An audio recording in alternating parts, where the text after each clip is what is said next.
ಮತ್ತೊಮ್ಮೆ ಉತ್ತಮವಾದ ಡಿಫೆನ್ಸ್ ಅಂತ ಹೇಳ್ಬೋದು. ತಂಡಕ್ಕೆ ಯಾವುದೇ ರನ್ ಇಲ್ಲ. ಮೆಹತಾಬ್ ಒಂದು ಉತ್ತಮ ಲೈವ್ ಅನ್ನ ಕಂಡುಕೊಂಡಿದ್ದಾರೆ ಇಲ್ಲಿ.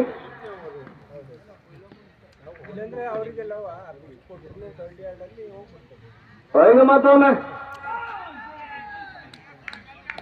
ಒಂದು ಚುಕ್ಕೆ ಎಸೆತ.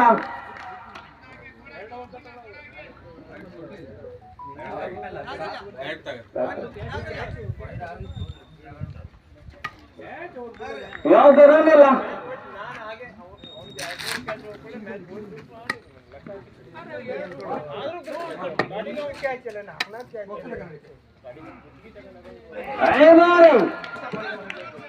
ಅಂಬೇರ್ನಿಂದ ಅಗಲವಾದ ಎಸೆತಂತ ಸೂಚನೆ.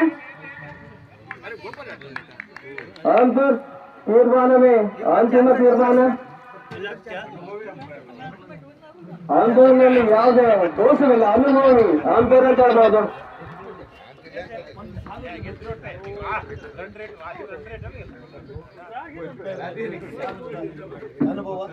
ಎಳೆದು ಬಾರ್ ಇದ್ದಾರೆ ನಾವು ದಿಶೆಯಲ್ಲಿ. ತಂಡಕ್ಕೆ ಮೊದಲನೇ ಆಘಾತ.